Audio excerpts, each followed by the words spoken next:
difficile de rencontrer l'amour quand on a un handicap. Parce qu'il y a la barrière de l'image, la barrière des préjugés, et il y a la barrière de la méconnaissance des handicaps. Aujourd'hui en France, les personnes handicapées, femmes et hommes, pour la majorité d'entre eux, sont totalement désincarnés, totalement essorés de leur humanité, parce que, entre autres, elles sont asexuées. Donc, l'assistante sexuelle ou l'assistant va en fait par ses caresses érotiques, ses massages, par la relation sexuelle ou non qu'il va avoir avec la personne accompagnée, va l'aider à se réincarner. Au lieu d'avoir un questionnement malsain, qui est de se dire mais comment ils font? Mais moi je pourrais pas, c'est quoi ce truc? Comment une femme peut trouver du plaisir avec lui? On se dit, bah, il y a autant de sexualité qu'il y a de personnes, il y a autant de pratiques qu'il y a de personnes, et qu'il n'y a pas une façon pour jouir. C'est-à-dire que c'est évident quand on le voit que la levrette, c'est pas la peine. Mais il n'y a pas que la levrette dans la vie. La preuve, c'est que j'ai eu plusieurs compagnes et maîtresses. Contrairement à ce que la société attend de moi.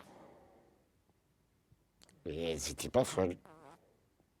Vous savez, moi, je ne peux pas me toucher. Je n'ai aucun contact avec mon corps depuis l'âge de 15 ans. Les seuls contacts que j'ai, c'est pendant la toilette, pendant l'habillage. Et quand je dis j'ai, c'est une façon de dire, parce que je fais partie des trop rares personnes handicapées qui ont une vie affective et sexuelle. Donc, mes compagnes ou maîtresses me touchent, me caressent, mais la plupart ne vivent pas ça. Ils voudraient le vivre au moins une fois dans leur vie. Et l'idéal en matière d'accompagnement sexuel, c'est de passer par des professionnels volontaires, des professionnels du sexe volontaires, autonomes, qui font ce métier par choix. L'expérience a démontré que l'idéal, justement, ce serait de former des escort girls ou des escort boys. Donc des travailleurs du sexe aux différents types de handicap.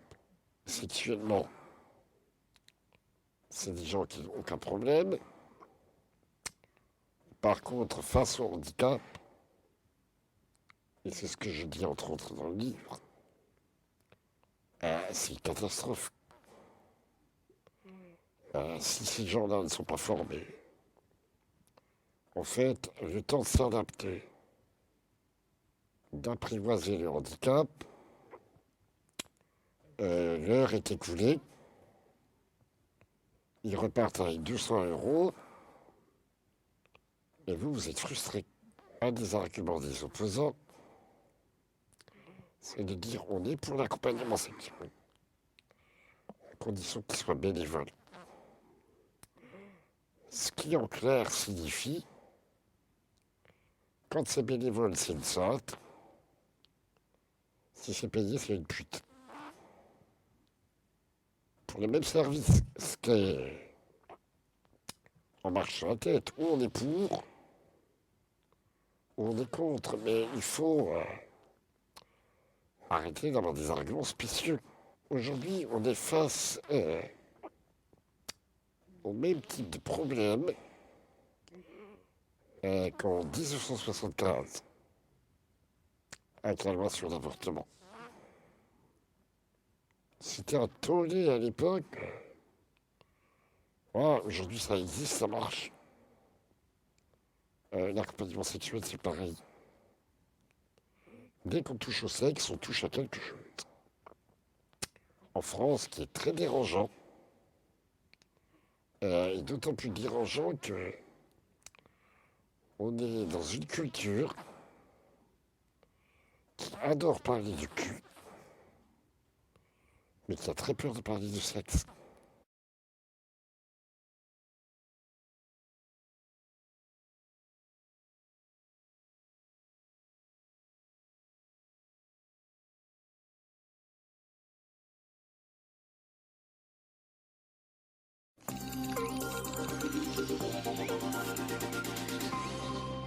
Bonjour Sylvie, on va évoquer avec vous un sujet plutôt tabou. Oui, un sujet délicat qui suscite beaucoup de passion, c'est celui de la sexualité des personnes handicapées et des assistantes sexuelles qui pourraient aider ces personnes handicapées à vivre leur sexualité. Alors dans Terrienne, on vous propose un portrait tout en délicatesse, tout en finesse, de l'Australienne Rachel Vaughton qui se bat, elle, depuis 10 ans pour faire reconnaître cela comme un travail.